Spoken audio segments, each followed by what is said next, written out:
எபிரேயருக்கு எழுதப்பட்ட திருமுகத்திலிருந்து வாசகம். அதிகாரம் 11. இறைவசனங்கள். தெரிந்தெடுக்கப்பட்டவை. சகோதரர் சகோதரிகளே, நம்பிக்கை என்பது நாம் எதிர்நோக்கி இருப்பவை கிடைக்கும் என்னும் உறுதி, கண்ணுக்கு புலப்படாதவை பற்றிய ஐயமற்ற நிலை. இந்த நம்பிக்கையால் தான் நம் மூதாதையர் நற்சான்று பெற்றனர். ஆபிரகாம் தாம் அழைக்கப்பட்ட போது கீழ்ப்படிந்து உரிமை பேறாக பெறவிருந்த இடத்துக்கு சென்றதும் நம்பிக்கையினால்தான். தாம் எங்கே போக வேண்டும் என்று தெரியாதிருந்தும் அவர் புறப்பட்டு சென்றார். வாக்களிக்கப்பட்ட நாட்டில் அவர் குடியேறி ஓர் அந்நியரை போல் வாழ்ந்தது நம்பிக்கையினாலேயே. அதே வாக்குறுதிக்கு உடன் உரிமையாளர்களான ஈசாக்குடனும் யாக்கோபுடனும் அவர் கூடாரங்களில் குடியிருந்தார். ஏனெனில் அவர் அசையாத அடித்தளமுள்ள ஒரு நகரை எதிர்நோக்கியிருந்தார். அதை திட்டமிட்டவரும் கட்டியவரும் கடவுளே. ஆபிரகாம் வயது முதியவராயும் சாரா கருவுற இயலாதவராயும் இருந்த போதிலும் அவர் ஒரு தந்தையாவதற்கான ஆற்றல் பெற்றதும் நம்பிக்கையினால்தான். ஏனெனில் வாக்களித்தவர் நம்பிக்கைக்குரியவர் என அவர் கருதினார். இவ்வாறு உயிரற்றவர் போலிருந்த இந்த ஒருவரிடமிருந்து வானத்தில் உள்ள திரளான விண்மீன்களை போலவும் கடற்கரையில் உள்ள எண்ணிறந்த மணலை போலவும் கணக்கற்ற மக்கள் பிறந்தனர். ஆண்டவர் வழங்கும் அருள்வாக்கு. இறைவா, உமக்கு நன்றி. கிறிஸ்து இயேசுவிலே அன்புமிக்க சகோதர சகோதரிகளே, இன்று நாங்கள் வாசிக்க கேட்ட இந்த இறை வார்த்தை பகுதியிலே வாக்களித்தவர் நம்பிக்கைக்குரியவர் என்று அவர் கருதினார் என்று நாங்கள் வாசிக்க கேட்கின்றோம்.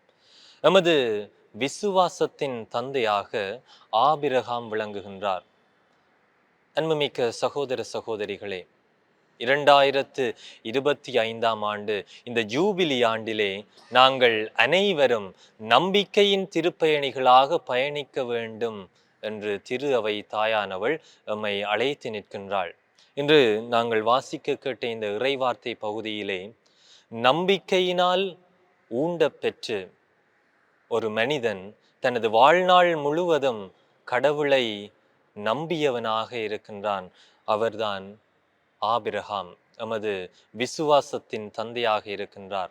அவர் எவ்வாறு இந்த நம்பிக்கையிலே அவர் வாழ்ந்தார் என்றால், அவர் கடவுளிலே அவ்வளவு நம்பிக்கை கொண்டிருந்தார். கடவுளை தனது வாழ்க்கையின் முழு முதலாக முக்கியமானவராக அவர் கொண்டிருந்தார். அதனால்தான் அவர் அந்த நம்பிக்கையிலே தளர்ச்சி அடையாமல் இருந்தார்.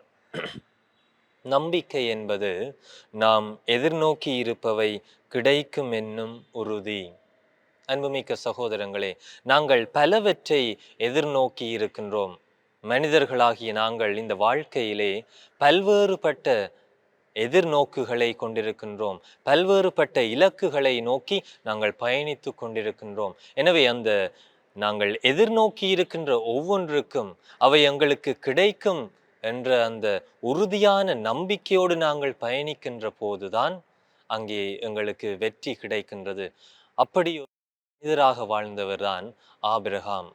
இந்த விசுவாசத்தின் தந்தையாக ஆபிரகாம் இருக்கின்ற போது நாங்களும் ஆண்டவரிலே நம்பிக்கை கொள்ளுகின்ற மக்களாக, அவருடைய உரிமை குடிமக்களாக நாங்கள் மாற வேண்டும், வாழ வேண்டும். அன்புமிக்க சகோதரங்களே, திருப்பாடல் 33 இவ்வாறு சொல்லப்படுகின்றது: ஆண்டவர் தமது உரிமை சொத்தாக தெரிந்தெடுத்த மக்கள் பேறு பெற்றோர்.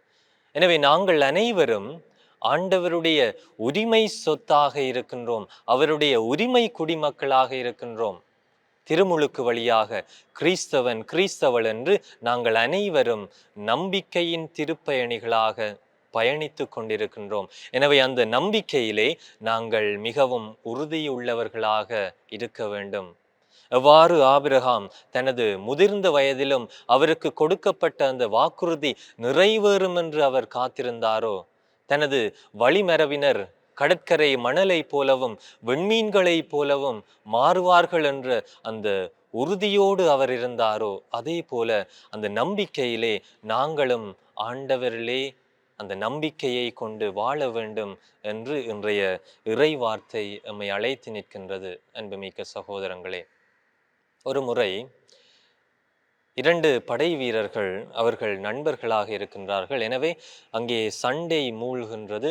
இரு நாடுகளுக்கிடையிலே சண்டைகள் ஏற்படுகின்ற போது இந்த இரு நண்பர்களும் தங்கள் நாட்டுக்காக சண்டை பிடிக்க செல்லுகின்றார்கள். அங்கே ஒரு நண்பன் அவன் மிகவும் காயப்பட்டு அந்த சண்டையிலே அடிபட்டு காயப்படுகின்றான், குற்றுயிராக விழுந்து விடுகின்றான். இவர்கள் இருவரும் பிரிந்து விடுகின்றார்கள். அவன் குற்றுயிராக அந்த சண்டை களத்திலே இருக்கின்ற போது இந்த மற்ற நண்பன் அந்த நண்பனை தேடி போக முனைகின்றான். அப்போது மற்ற படை வீரர்கள் சொல்லுகின்றார்கள், நீ அங்கே போக வேண்டாம், அங்கே போனாய் என்றால் உனக்கும் உயிராபத்து ஏற்படும். அவன் பலரது அந்த கதைகளை கேட்ட போதிலும் தன்னுடைய நண்பனை அவன் போய் பார்க்க செல்லுகின்றான். அப்போது அந்த குற்றுயிராக கிடந்த நண்பன் அந்த நண்பனை பார்த்து சிரித்துவிட்டு சொன்னான், நண்பா, நீ என்னிடம் வருவாய் என்று நான் எதிர்நோக்கி காத்திருந்தேன். அவன் சிரித்துவிட்டு அந்த நண்பனுடைய மடியிலே தனது உயிரை விடுகின்றான். எனவே உயிரற்ற அந்த தனது நண்பனின் உடலை அந்த படை வீரன் தூக்கி கொண்டு தனது முகாமுக்கு வருகின்ற போது அங்கே மற்ற படை வீரர்கள் சொன்னார்கள், நாங்கள் உனக்கு முதலே சொன்னோம், அவன் இறந்து போயிருப்பான், அவனை தேடி செல்லாதே என்று.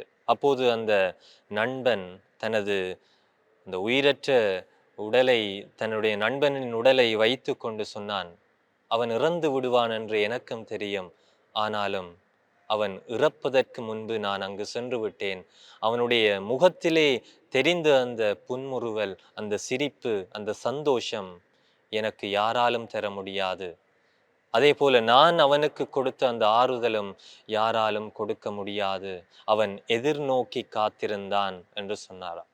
அன்புமிக்க சகோதரங்களே, நாங்களும் பல்வேறு சந்தர்ப்பங்களிலே கண்ணுக்கு புலப்படாதவை கிடைக்கும் என்று எதிர்நோக்கி காத்து கொண்டிருக்கின்றோம். பல்வேறுபட்ட சவால்கள், துன்பங்கள், வேதனைகள் நமது வாழ்க்கையிலே வந்த போதிலும் நாங்கள் ஆண்டவரிலே நம்பிக்கை கொண்ட மக்களாக இருக்கின்றோம். அவருடைய உரிமை குடிமக்களாக இருக்கின்றோம். எனவே அந்த நம்பிக்கையினால் தான் நாங்கள் வாழ்வு பெறுகின்றோம். அந்த நம்பிக்கையை நமது வாழ்க்கையிலே கொண்டு வாழுவோம். எவ்வாறு ஒரு மரத்துக்கு வேர் ஒரு உறுதி கொடுக்கின்றதோ, அல்லது ஒரு சக்கரத்துக்கு அச்சாணி உறுதி கொடுக்கின்றதோ, அதே போல எமது வாழ்க்கையிலே நம்பிக்கை நமக்கு உறுதியாக இருக்கின்றது. எனவே நாங்கள் கொண்டு அந்த விசுவாசத்தை நாங்கள் கடைசி வரை காத்து கொள்ள வேண்டும். அந்த நம்பிக்கையிலே நாங்கள் இந்த ஜூபிலி ஆண்டில் தொடர்ந்தும் பயணிக்க உருக்கமாக ஆண்டவரிடம் மன்றாடிக் கொள்ளுவோம். ஆமேன்.